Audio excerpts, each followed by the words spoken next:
Assalamualaikum warahmatullahi wabarakatuh. Bismillahirrahmanirrahim. Alhamdulillahirabbil alamin. Wassalatu wassalamu ala asrofil anbiya'i wal mursalin sayyidina Muhammadin wa ala alihi wa ashabihi ajma'in, amma ba'du.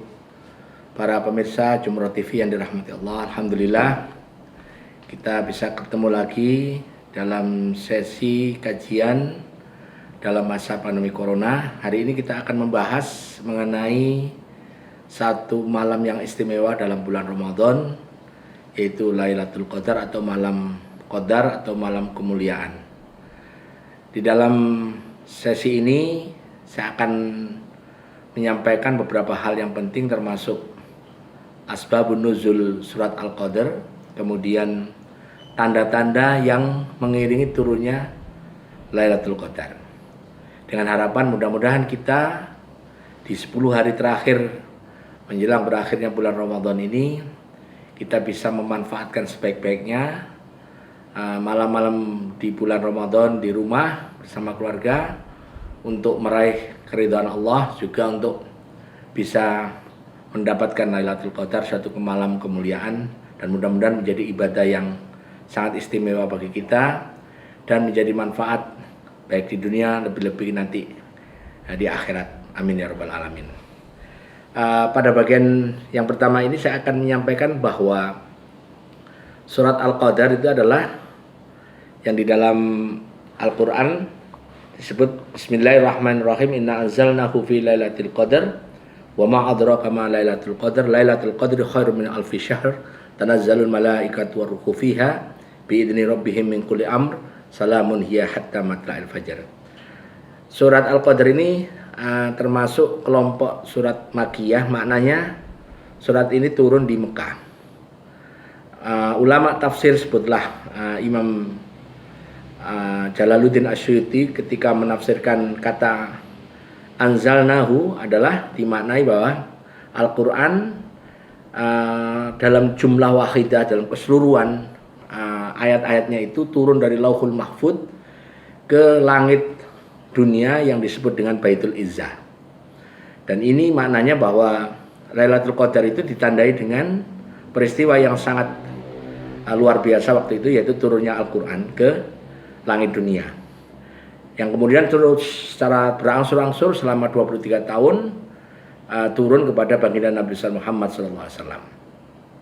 Ketika ayat ini turun, ada background atau asbabun nuzul yang mengawalinya, yaitu ketika Rasulullah menceritakan tentang sosok dari umat Bani Israel yang bernama Syam'un alaihissalam, yang dikenal dengan Sam'un al-Ghazi. Sam'un yang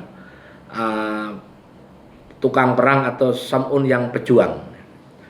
Dalam kisah, di dalam riwayat dari beberapa hadis, di dalam banyak riwayat dikatakan, bahkan di dalam kitab tafsir Ibnu Katsir dikatakan bahwa Sam'un ini adalah umat Bani Israel yang mempunyai kelebihan dan keutamaan. Di antaranya adalah ketika siang berpuasa, ketika dan berjuang, berperang, kemudian malamnya salat atau beribadah.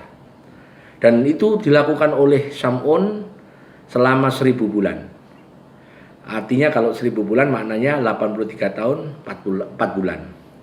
Maka ketika Rasulullah menyampaikan kemuliaan Sam'un al-Ghazi alaihissalam ini, para sahabat seperti menginginkan, kok bisa ada umat terdahulu yang mempunyai kualitas keimanan dan ketakwaan dan kualitas ibadah yang luar biasa seperti Sam'un.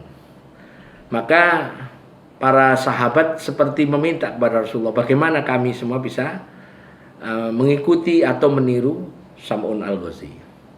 Maka kemudian Jibril turun membawa ayat atau surat Al-Qadar tersebut, dan ini mengindikasikan bahwa Lailatul Qadar apabila umat Nabi Muhammad bisa mendapatinya, maka amalnya akan setara bahkan lebih baik daripada amal yang dilakukan oleh Sam'un al-Ghazi.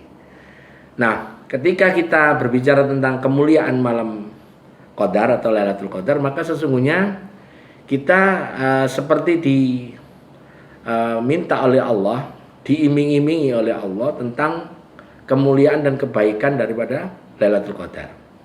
Tapi esensinya adalah bahwa apabila kita ingin beribadah kepada Allah Ta'ala, maka sebenarnya tujuannya bukan besarnya pahala atau besarnya balasan yang akan diberikan oleh Allah.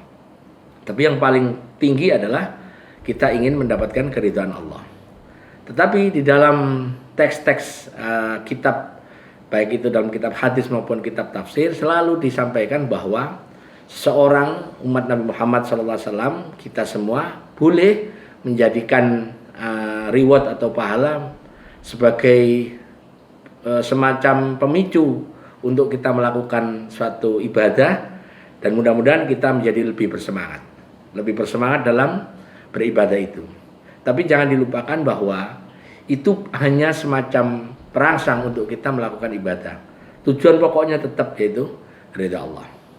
Nah, bagaimana kita ingin mendapati Lailatul Qadar adalah di dalam teks-teks hadis dikatakan banyak ciri-cirinya. Di antaranya malam itu tidak panas, malam itu tidak dingin, kemudian tidak ada meteor, tidak ada bintang pindah, kemudian paginya matahari terbit tanpa menyilaukan, artinya remang-remang atau redup. Nah, pada malam Lailatul Qadar itu dikisahkan bahwa malaikat Jibril yang di dalam surat disebut Ar-Ruh, meskipun ada penafsir lain mengatakan Ar-Ruh adalah nama malaikat tersendiri, sebagaimana juga dalam kitab Al-Habaik Al-Malaiknya Imam Suyuti juga bahwa Ar-Ruh adalah nama tersendiri malaikat, bukan malaikat Jibril. Malaikat Jibril juga di tafsir lain adalah malaikat Ar-Ruh bersama para malaikat yang jumlahnya lebih banyak daripada jumlah pasir di laut, yang turun ke bumi untuk mengucapkan salam, mendoakan umat Nabi Muhammad yang beribadah, yang berdoa, dan mengaminkan doa-doanya umat Nabi Muhammad yang meminta kepada Allah, baik hajat dunia maupun hajat akhirat. Itulah kenapa malam Lailatul Qadar istimewa, karena yang mengaminkan doa tidak hanya keinginan kita, diri kita, tapi juga malaikat yang diturunkan oleh Allah dari langit untuk mengaminkan doa-doa kita di malam tersebut. Maka tidak salah apabila kita di 10 hari terakhir ini, di mana malam Lailatul Qadar ditandai juga Nabi mengatakan suruh mencari di 10 hari terakhir, di hadis yang lain di malam-malam ganjil, di hadis lain lagi di malam 23, malam 25, malam 27, malam 29, disuruh mencari lagi di malam 23, 27, 29, dan banyak lagi hadis yang menyatakan bahwa kita disuruh mencari Lailatul Qadar itu dengan sungguh-sungguh. Maknanya teks-teks hadis yang ada bisa menjadi patokan kita, tapi kita jangan melewatkan satu malam pun di dalam Ramadan ini. Misalnya kita sudah mulai dari tanggal 1 kemarin dengan bersungguh-sungguh, maka kita sudah mendapatkan satu kesempatan. Kalau kita mulai dari tanggal 1 kemarin, insya Allah kita sudah bisa mendapatkan Lailatul Qadar apabila kita dari mulai tanggal 1 sampai 30. Namun apabila kita kemarin agak longgar atau agak masih kurang bersemangat, mari kita manfaatkan 10 hari terakhir ini, yaitu kita kejar dengan ibadah-ibadah yang kita bisa di rumah, kita kerjakan di rumah, seperti sholat sunnah, baca Al-Quran, bersedekah, berinfak, dan apapun yang bisa kita lakukan. Mudah-mudahan itu bisa kita lakukan dengan sungguh-sungguh, mengharap ridha Allah Ta'ala. Dan sebagai penutup, bahwa Lailatul Qadar itu seperti pemanis atau perangsang dari Nabi Muhammad kepada kita umatnya untuk bersemangat dalam beribadah. Selepas itu di 11 bulan yang akan datang, meskipun tidak ada malam Lailatul Qadar, kita pun tidak boleh kendor, karena sesungguhnya Ramadan ini seperti kawat candra di muka untuk meningkatkan 11 bulan yang akan datang. Sebagai semacam tips trik untuk mencari Lailatul Qadar, ada pendapat ulama seperti Imam Ghazali mengatakan bahwa apabila satu malam Lailatul Qadar itu ingin Anda cari, lihatlah dari tanggal berapa Ramadan dimulai. Nah, menurut Imam Ghazali dan juga dalam kitab yang lain seperti kitab I'anatul Talibin maupun kitab-kitab yang lain yang serupa, bahwa dikatakan sebagaimana data empirik, kalau saya boleh sebut, para ulama yang sudah mempunyai pengalaman dalam memburu Lailatul Qadar tanda kutip, itu mengatakan bahwa apabila Ramadan dimulai hari Jumat, insya Allah malam Lailatul Qadarnya adalah malam ke-27.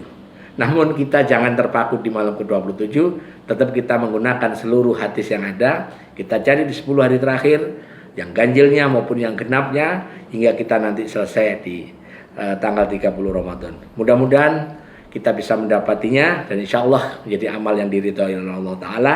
Dan insya Allah kita selipkan doa, mudah-mudahan bala musibah wabah corona yang ada di Indonesia segera diangkat oleh Allah Ta'ala, dan kita pun dipertemukan lagi dengan Ramadan yang akan datang. Wallahul muwaffiq ila aqwamit thoriq. Assalamualaikum warahmatullahi wabarakatuh.